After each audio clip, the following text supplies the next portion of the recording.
Hey guys, welcome back to Star Fox Assault. In this part, ground level. Oh, great. But Pepper's back. Yeah, I don't like Pepper's we have General face. Pepper, now we just need General Salt. Yeah. Oh boy. Do you think he has like a wife whose name is Salt? Well, then again, now that I think about it, the ground levels do cause quite a bit of salt when you're playing them. Oh boy. No, they just caused me a Jordan, lot. we're starting this early? Really? They just caused me a lot of grief. Actually, this is an interesting level because we're back on the home base now, Corneria, because it's the Borg have us under attack. Right.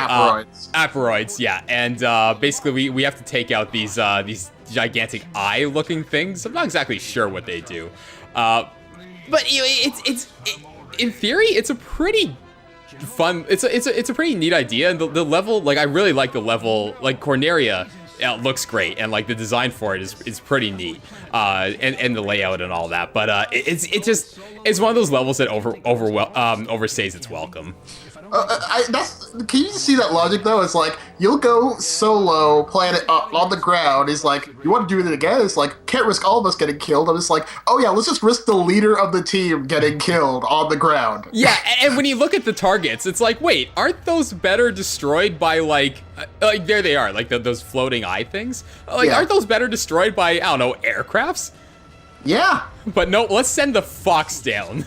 And one thing that always bothered me about this game was, like, you know, you see all those shoulders that are just easily, like, infected by the aperoids, but I mean, like, you know, they just all leave Fox alone. They just try to kill him. They don't try to infect him or anything. They try to infect everyone else. And who's the ones who are always calling for help? But not Fox, it's everyone else in the sky. God. Well, yeah, because he's immune, clearly. Yeah.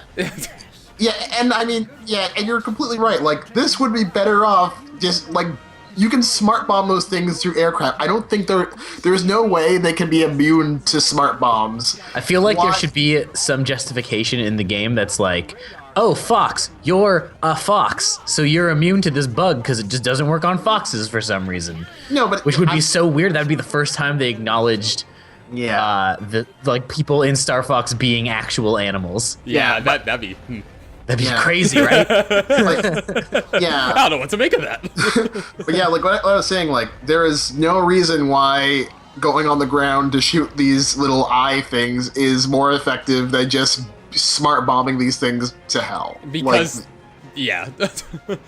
They wanted to show that this was a good idea for a game concept. It was not. You know what bugs me about this game? I think everyone's jackets look kind of bad. I don't like Fox's jacket. I especially don't like Falco's jacket. I actually like Falco's jacket. I don't like it. It's too like, I don't know, man. Falco's a cool guy who wears like a bomber jacket. He's not a dude who wears like a fancy armor. Oh, these guys can't aim. With shoulder pauldrons thing. I'm bothered by Fox's jacket now too. I think it's weird that Fox has everyone's got these weird like shoulder pads. Like, why? It just, What do they have shoulder Fox's, pads I don't know, wait, hold on. Fox's outfit looks like it fit, I don't know, maybe I think it's the color coordination. It's a little weird, right? Yeah, it's a little weird, but I'm not sure why. It's the red. I was gonna say, I think it's the arms, like it's the grayish green. I don't know, it's not as like colorful or fun as it was in 64. Yeah, I don't think that, I just think that, you know, they didn't have a good color balance. Yeah. I think like if they try to balance like the red and the gray, I would have been totally okay with it, but it seems like it's like, you know, all gray with some like random bits of red. Yeah, it's a little awkward. Fuck this level. This level is basically a free-for-all in terms of the weapons. Like, weapons are all over the place. You can have a rocket launcher, you can have a sniper rifle, and they're all really, like, they're actually pretty fun to use, but you get the enemies are so relentless that you really don't have a chance to like effectively use anything. I would say the sniper rifles are the most effective thing against the targets themselves when they open their eyes, but good luck trying to take a hit when everything else is attacking you. Well, I don't think they ever open their eyes unless you're using the sniper rifle, which is kind of stupid. Oh, is that it? Okay, that makes I could be wrong, but it's been a while since I played this game. But if I remember correctly, they do not open their eyes unless you're aiming at them with the sniper rifle. Yeah, and thank goodness, once you do aim at them, they actually do give you a window of opportunity, but if you miss, then they close again, and you've basically got to, like, take down your sniper rifle, then bring it out again for them to activate. Because you were just staring at that thing. That thing did not open for anything, and as soon as you take out your sniper rifle, it's just going to turn to you and look right at you. After I take out, like, these 1,000 guys. Yeah. I think you answered this on an earlier episode, Will, but is there a multiplayer thing in this game? Actually, that was the next thing I was going to say, because there is a multiplayer, but as annoying as this level may be, this is the best multiplayer level in the game. Yeah, so that's what I was going to say, is like all this ground stuff seems kind of bad in single player, but like I could see this being kind of cool in a multiplayer setting. This level seems like it sort of lends itself to that. See, look. Oh yeah, there it is. Oh, which seems sort of, it's like, wait, isn't that shield supposed to be like a countermeasure to being attacked? Will, you are whiffing these shots here, bud.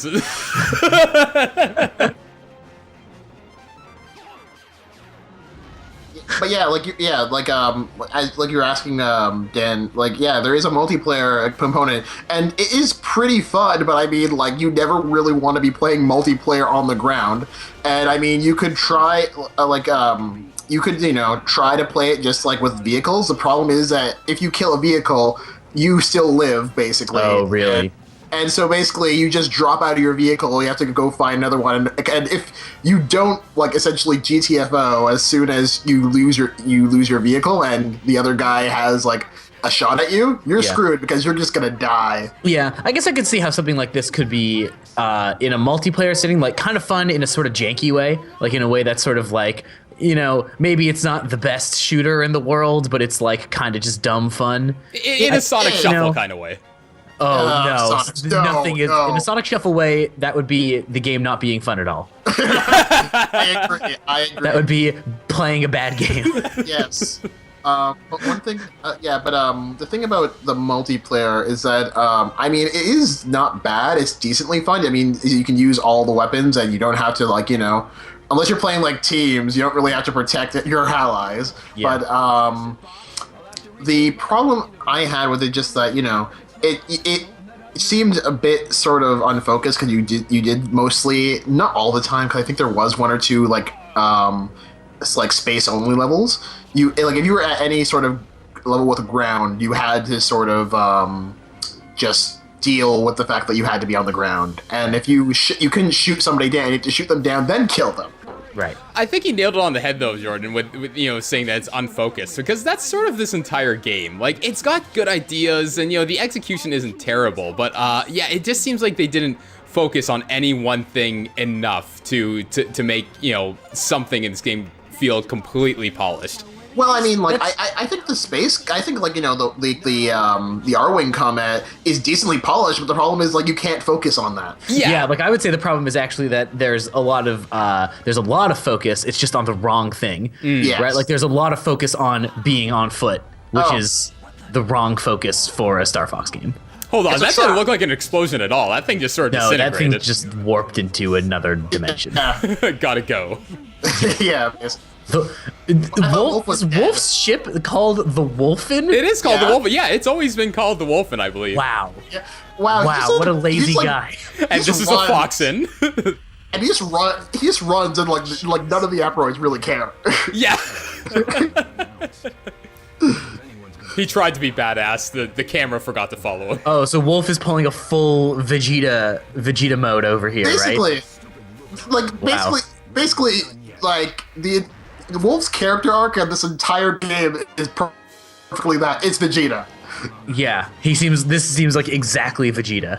I like I said, his entire character arc over this game is Vegeta. I'm not even kidding. He's such an evil dude, though. Yeah. Well, now I feel like he's a more evil dude than Vegeta, but then I also just watched the first, the Vegeta arc of Dragon Ball Z Kai, and that's actually not true. Vegeta's like a real evil guy at the beginning. He's a real prick. Yeah. But he actually like develops better than basically almost anybody on that show, though. Yeah, I mean, Vegeta's kind of one of the only characters, other than Gohan maybe, who has like an actual character arc. Most of them are just sort of the characters, and I love Dragon Ball Z. I actually argue that the only the only three characters that really get a character arc in Dragon Ball Z are Gohan, Vegeta, and Piccolo. Yeah, Piccolo kind of does too, because he also starts off that show being actually kind of the Vegeta role of like, oh man, Goku, I'm totally gonna kill you, but this guy's really strong. We gotta fight him. Well, actually, no, because I think the best part of Piccolo's character arc is he basically becomes Gohan's dad. Yeah. He's a real surrogate father, and that's like, yeah. He's a better father than his actual father. Yeah, totally. Yeah, that stuff is all really cool. Piccolo's great. Piccolo has always been my favorite Dragon Ball Z character. He's the best. Yeah. But in Dragon Ball Xenoverse, I made a Namekian, and it was great. It was like it was my dream come true. It's what you've always wanted. It was what I always wanted. I was like, yes, finally. But yeah, in this game, you pretty much have Wolf as the Vegeta role, and he keeps doing stuff too after this. Although one thing though is I'm still wondering how did they escape that time where they got completely total in the last level or two? They jumped ship and into space. It's the future. I don't know if is it the future? And where did they keep the extra ships? Because it's not like they could salvage this. Jordan, you're asking too many logical questions. Oh, yeah, it's true. But I mean, it's like, how does Fox stay perfectly on that ship? Boots? I've got an answer for you guys. Video games. I got an answer for you. Smooth jazz. Are you saying this game is smooth jazz, Jordan? Because I don't entirely disagree with you. No, I think Jordan's gone to something. I think you could make the case that Star Fox Assault is smooth jazz in that it's like inoffensive and not that great. You could play this on a cruise or something during a ball, and everyone would totally pass up for it. It's like, yeah, these are some pretty smooth tunes. Well, I think that's because of the remix Star Wolf theme that's playing right now. Oh, I see. This one's really, I mean, I don't mind the theme, but it's slow for this level in particular. I feel like this should be some pretty high, intense. No, it's the redemptive, it's the glory music, It's the hey, we were making our comeback. Everything's cool music. Although I feel like, this might have been a good theme to play if they released a soundtrack with some remix music. And I really do like this theme. I just don't think that it makes sense for every time it comes up in this game. Sure. I should also say that I actually think smooth jazz is all right. When I was talking about smooth jazz, I mostly meant elevator music. I'm not gonna say anything bad about old Miles Davis, Hey man, I dig that elevator music. In fact, when an elevator doesn't have music, I'm like, where's the elevator music? I don't think this elevator is lacking quality. I feel like I haven't actually been in an elevator that has music in maybe my entire life. I've been in very, very few elevators with music. Oh, you guys haven't lived? I don't think that's a thing anymore. Oh, shit's about to get real. This is where I think the game actually takes a... Pigma? Pigma, I think, is pretty much totaled. Pigma's dead, right? Is he dead? I think he's bacon at this point. I don't remember if we killed him or not. Yeah, we killed Pigma. Oh boy. Yeah, Pigma's essentially this little piggy went to the market, and this piggy never came home. And this little piggy turned into an android and got shot for it. But yeah, this is where I think the game takes a bit of a darker turn, because General Pepper, the guy who we've been with since the early Star Fox games, he's pretty much this is pretty. I mean, for Star Fox, this is a pretty dark move. Yeah, so you have to fight infected General Pepper in his Gundam. Yeah, I feel like all of the ship designs in this game have been very Gundam-y. Especially I think Wolf's ship. All of these if you've ever gotten, I don't know, have you guys ever built Gundam before? Yes, actually I started doing that recently. I have 3 of them on my shelf. Yeah, nice. I've built a couple. It's been a few years, but I'm actually currently waiting on my friend from Japan, or my friend who lives in Japan just sent me a Gundam, which I'm very excited about, and I'm just sort of waiting for it. But I have this one Gundam that I was building at the time that could transform. It could be in different. It could be in ship mode and also robot mode. And Wolf's ship I find looks a lot like. Which one is that, by the way? I don't know the names. It's yellow it can transform. Okay. Bumblebee for 200. Yep, you got it. Actually, I do like Wolf's ship in this game, as well as the Gundam Pepper ship. It looks pretty menacing.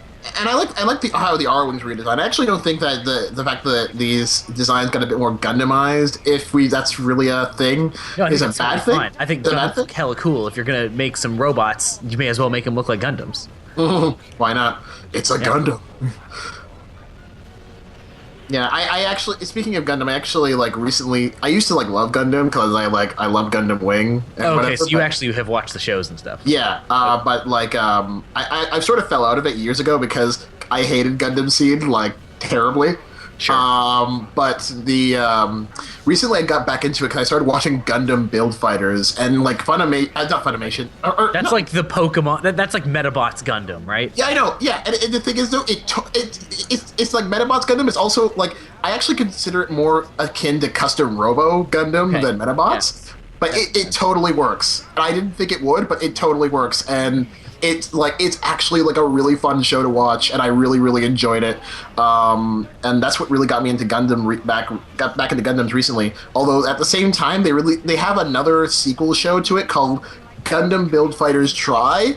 I am struggling to get through that show because it is just really bad. It's amazing how shows from the same series or same universe can get really bad from series to series or season to season. Takes that nosedive. You have an example, Will? You seem like you've got something you want to talk about here. The first thing that came to mind was Digimon. I mean, after the first 2 seasons, I feel it didn't get bad, but it started after a while. Is incredible.